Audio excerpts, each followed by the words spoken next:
San Jose del Monte, Bulacan. Malapit sa palengke. 7:00 ng umaga. Puno ng tao ang kikarinderya ni Aling Marina. Maingay ang paligid dahil sa kalansing ng mga platito at masiglang kwentuhan ng mga tricycle driver at tindera. Sa harap ng tindahan, umaalingasaw ang bango mula sa malalaking steamer na umuusok pa. Si Nonoy ay 20 anyos na probinsyano. 3 araw pa lang siyang namamasukan dito. Abala siya sa pagbubuhat ng tray, pasikot-sikot sa mga mesa na gawa sa kahoy. Nonoy, bigyan mo nga ng 2 bola-bola si kuya sa kabilang mesa, sigaw ni Aling Marina mula sa kaha. Nasa 60 anyos na siya, may bimpo sa balikat para sa pawis, at mukhang napakabait na nanay. Hindi nawawala ang ngiti sa kanyang mukha. Opo, Nay Marina, sagot ni Nonoy sabay sandok ng mainit na siopao. Puti at siksik ang mga ito.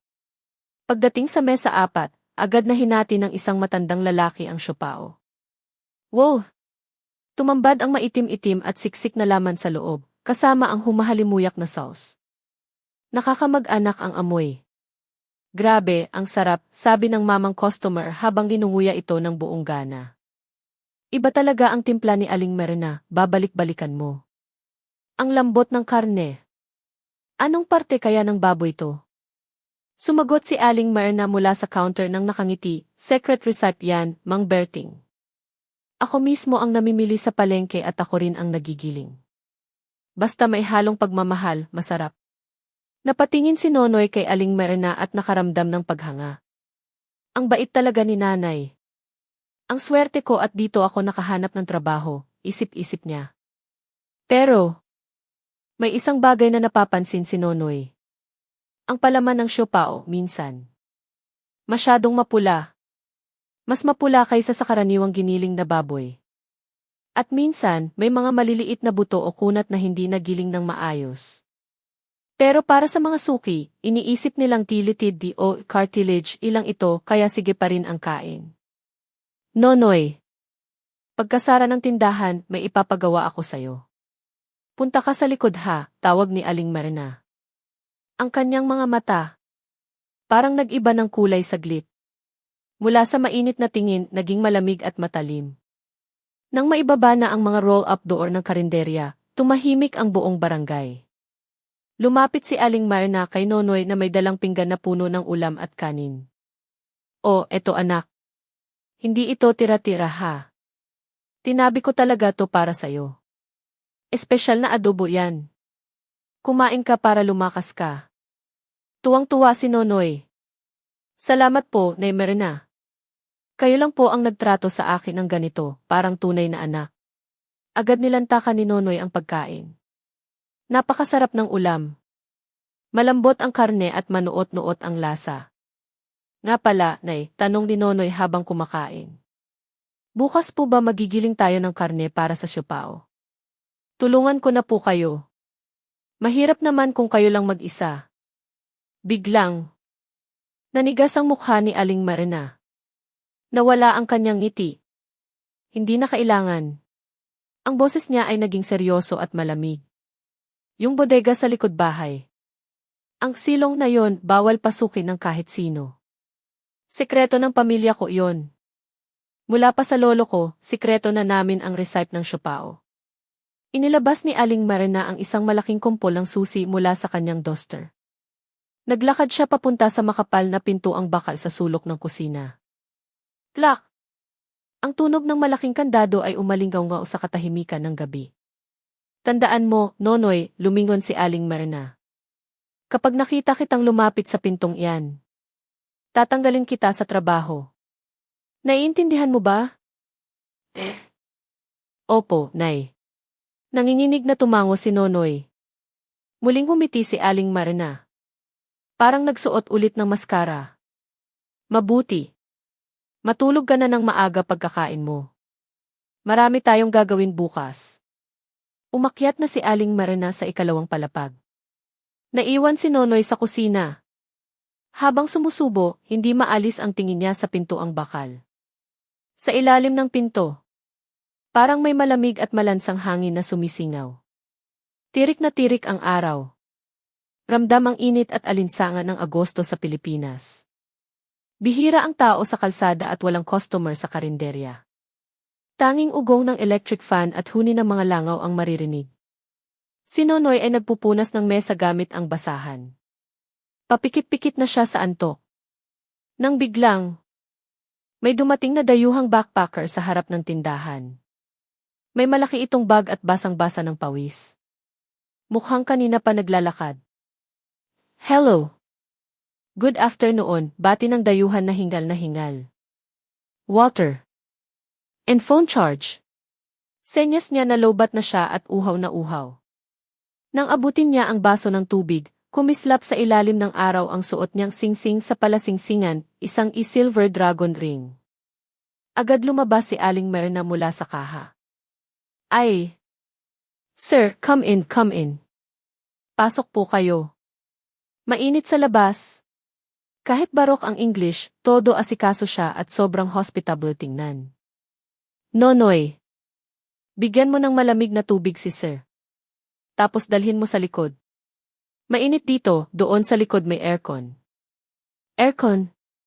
Napakunot ang noo ni Nonoy. Kailan pa nagka-aircon dito? Kusina at bodega lang ang nandoon. Ang init-init nga at kulob sa likod eh. Inakbayan ni Aling Myrna ang dayuhan at inalalayan papunta sa likod. Come. Very cold inside. Tuwang-tuwa naman ang dayuhan. Thank you, nanay. You are very kind. Pumasok sila sa pasilyo papuntang kusina. Lumingon si Aling Myrna kay Nonoy at kumindat. Nonoy. Diyan ka lang sa harap ha. Bantayan mo ang tindahan. Aasikasuhin ko lang ang bisita. Ang isang kamay ni Aling Myrna ay nakahawak sa isang bagay na nakasuksok sa kanyang likuran, sa ilalim ng duster. Isang matigas na kahoy na hawakan. Nawala sila sa likod ng malaking pinto ng kusina. Sumara ito. Blag. Nagkibit balikat na lang si Nonoy. Siguro papapasukin niya sa kwarto niya para mag-aircon. Napakabait talaga ni nanay. Pinagpatuloy ni Nonoy ang pagpupunas. Pagkalipas ng 5 minuto. Bok! May narinig siyang kalabog. Parang mabigat na bagay na bumagsak sa sahig. Pagkatapos, tumahimik na. Si Nonoy ay natutulog sa mahabang bangko ng karinderya, nakatalukbong ng kumot dahil sa lamok. Madilim at tahimik ang buong tindahan. Biglang. Ay-re-re-te.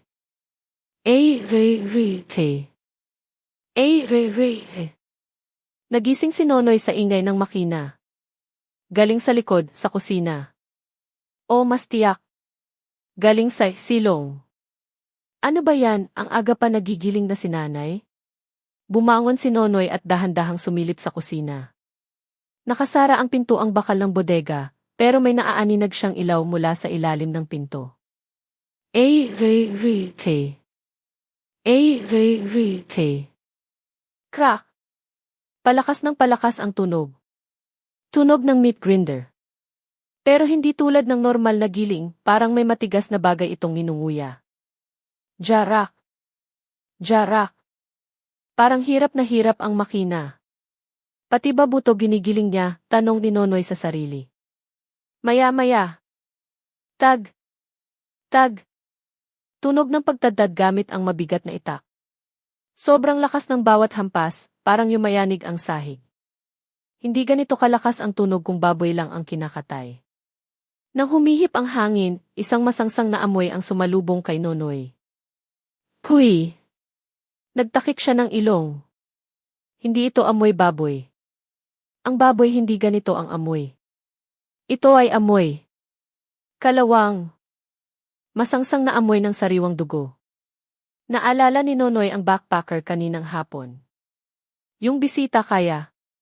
Nakaalis na. Umalis na siguro habang tulog ako. Narinig niya ang mahinang bulong ni Aling Myrna mula sa silong. Hay! Ang daming laman nito. Hindi maubos tinda natin bukas. Kinilabutan si Nonoy. Dahan-dahan siyang umatras at bumalik sa kanyang pwesto. Pero sa gabing iyon, hindi na siya dinalaw ng antok. Umalis si Aling Marina para mamili ng gulay sa palengke. Naiwan si Nonoy na mag-isa. Pumasok si Nonoy sa kusina. Sa ibabaw ng mahabang mesa, may malaking palanggana, banyera, na nakatakip ng katsa. Ito siguro yung giniling ni nanay kagabi. Hindi na mapigilan ni Nonoy ang kuryosidad. Tumingin siya sa paligid. Walang tao. Dahan-dahan niyang inangat ang katsa. Ha! Puno ng giniling na karne ang palanggana. Pero ang kulay, hindi pink na gaya ng baboy. Pulang-pula ito. Parang sariwang-sariwa at nagdurugo pa. At nandoon ulit ang amoy kalawang. Kumuha ng sandok si Nonoy at hinalo ang karne. Ang pino ng giling. Walang taba. Biglang. Kling. May tumamang matigas sa sandok. Buto ba? Sinandok ni Nonoy ang bagay na iyon. Isang maliit na bagay na puno ng dugo at laman. Hinugasan niya ito sa gripo. Wash! Nang matanggal ang dugo, kumislap ang pilak. Ito yung Silver Dragon Ring. Yung suot ng dayuhan sa daliri kahapon. May nakadikit pang kapirasong laman sa loob ng singsing. Ibig sabihin, hindi ito hinubad. Isinama ang daliri sa gilingan. Nanginig ang mga kamay ni Nonoy.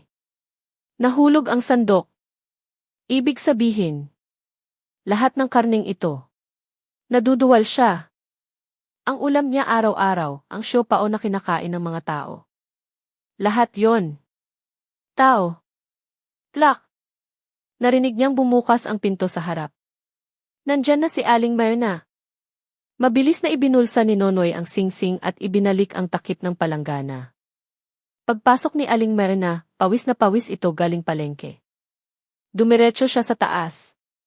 Maliligo lang ako saglit, Nonoy. Bantayan mo ang tindahan. Iniwan niya ang kanyang susi sa ibabaw ng kaha. Nakalimutan niya. Ito na ang pagkakataon. Kabadong-kabado si Nonoy habang dinadampot ang susi. Patakbo siyang pumunta sa kusina at binuksan ang pintuang bakal ng bodega. Tlak! Bumukas ang pinto. Isang malamig at nakasusukang amoy ang sumalubong sa kanya. Bumaba si Nonoy sa hagdan, nanginginig ang tuhod. Pagdating sa ilalim, maliwanag dahil sa fluorescent light. Malawak ang kwarto. Ang pader ay may mga tilamsik ng dugo. Ang sahig, kahit binuhusan ng tubig, ay may mansa pa rin ang pula. Sa isang sulok, may 3 malalaking chest freezer. Sa gitna, isang mahabang mesa na gawa sa makapal na kahoy. Nakapatong doon ang isang dambuhalang itak at ang gilingan ng karne. Lumapit si Nonoy sa mesa. Sa gilid, may malaking basket ng labada. Nakatambak doon ang mga damit. Maong, shirt, at isang backpack. Mga gamit ng dayuhan. Diyos ko! Napahawak si Nonoy sa bibig niya. Sa ilalim ng mesa may gumulong na bagay. Isang bungo ng tao. Bungo na wala ng laman at balat, maputi at malinis. Sa tabi nito, isang bigkis ng buhok ng tao na itinabi ng maayos. Binuksan ni Nonoy ang isang freezer. Wash! Hindi baboy ang laman. Nakasalansan ang mga nagielong braso, binti at torso ng tao. Bawat isa ay nakatadas ng maayos. May mga tatoo pa ang ilang balat. Diyos ko po! Halos maiyak si Nonoy. Ang matandang ito, hindi lang mamamatay tao. May slaughterhouse siya ng tao. Biglang, may narinig siyang yabag sa itaas. Kriik. Bumukas ulit ang pinto ng bodega. Akmang tatakbo si Nonoy paakyat pero huli na. Sa tuktok ng hagdan, nakatayo ang isang anino. Dahil sa ilaw sa likod nito, hindi makita ang mukha. Pero kitang-kita ang hawak niya. Isang malaking itak pang karne. Nonoy. Ang boses ni Aling Marina ay wala na ang dating lambing. Singlamig na ito ng yelo. Mahal na mahal kita, anak. Tinuring kitang kapamilya. Bakit ang tigas ng ulo mo? Bumaba si Aling Marina, baitang-baitang. Tumambad ang kanyang mukha. Wala nang ngiti. Ang mga mata niya ay parang sa patay na isda, walang buhay. Ang suot niyang malinis na duster ay may talsik na ng dugo. Nay! Nay Myrna! Umatras si Nonoy. Nabunggo siya sa mesa. Wah! Wala po akong nakita. Palabasin niyo na po ako. Uwi na ako ng probinsya. Ha ha ha! Tumawa si Aling Myrna. Nakakapangilabot. Uwi. Walang sinumang nakapasok dito ang nakakalabas ng buhay. Lahat sila. Nagiging bola-bola. Tinaas ni Aling Myrna ang itak. Kumintab ang talim nito sa ilaw. Huwag kang mag-alala, anak. Mukhang malambot ang karne mo. Magugustuhan ka ng mga customer. Pagsara niya ng pinto sa itaas, nilock niya ito. Lock! Ngayon. Silang dalawa na lang. Sa soundproof na silong. O, halika na. Lumapit si Aling Myrna habang winawasiwas ang itak. Saglit lang to. Whoosh! Humaginit ang itak ni Aling Myrna. Yumuko si Nonoy kaya sa kanto ng mesa tumama ang talim. Tag! Nagliparan ang mga kahoy. Punyeta! Hoy bata! Hinugot ni Aling Myrna ang itak at sumugod ulit. Sa tanda niyang yon, napakalakas at napakabilis niya. Gumulong si Nonoy sa kabilang side ng mesa. Naghanap siya ng sandata. Sa tabi, nakita niya ang mahabang bakal na pangsabit ng karne. Hinablot niya ito. Huwag kayong lalapit, sigaw ni Nonoy habang iwinawasiwas ang bakal. Ha ha ha! Lalaban ka? Lumapit si Aling Myrna.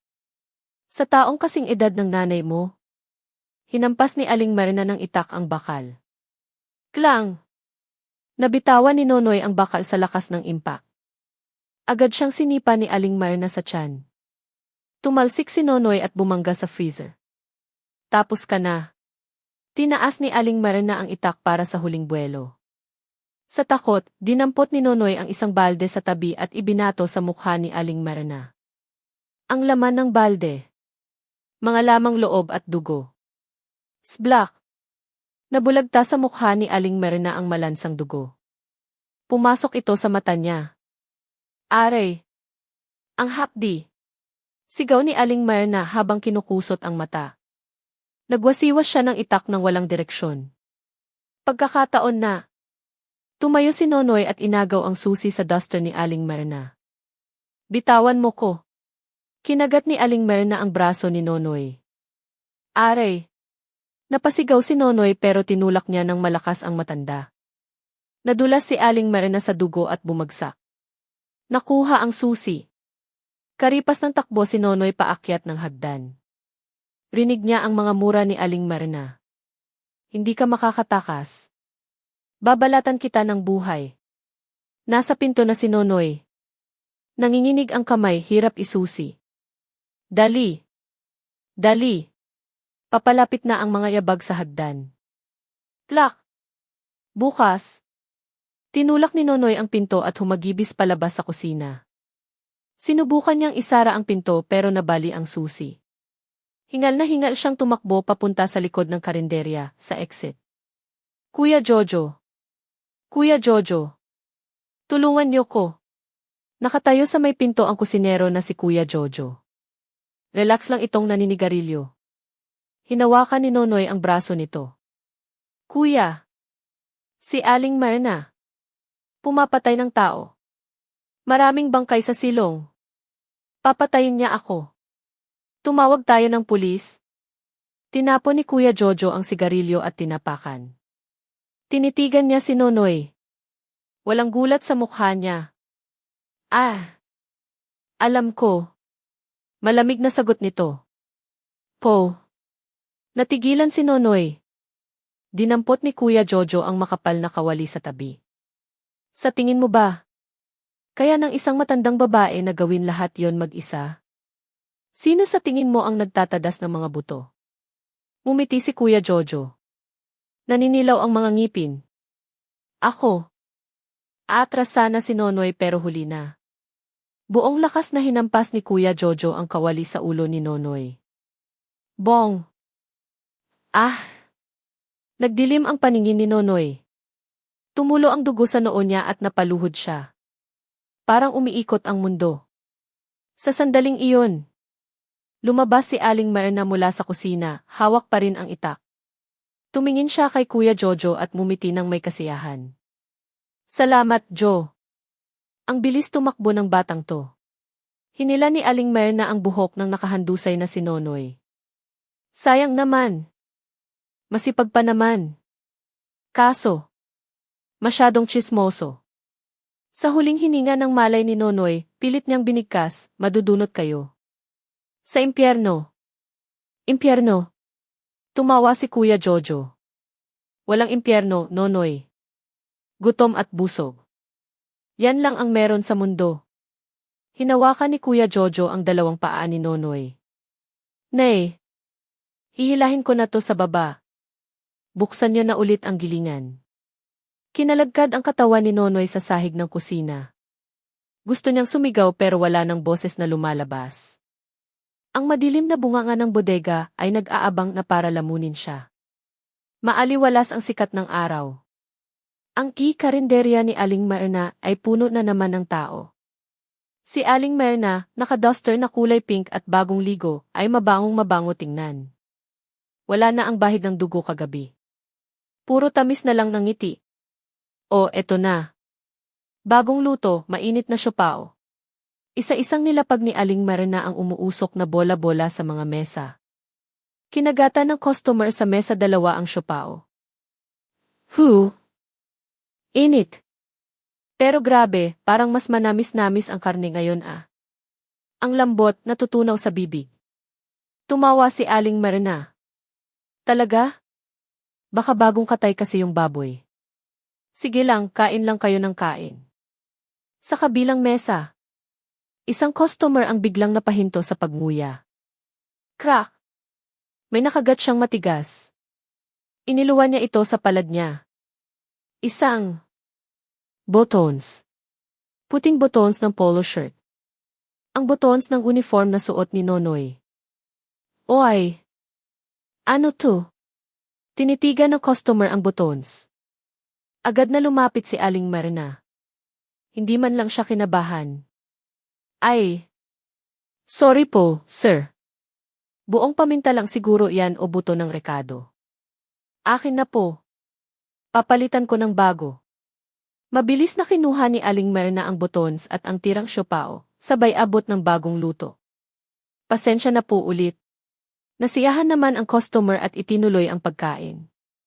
Sa labas ng karinderya, nagpapako si Kuya Jojo ng isang karatula sa pader. Yes, I wanted masipag, tapat, at stay in. Mas okay kung galing probinsya. Tiningnan ni Kuya Jojo ang scene at mumiti. Pumasok siya sa kusina.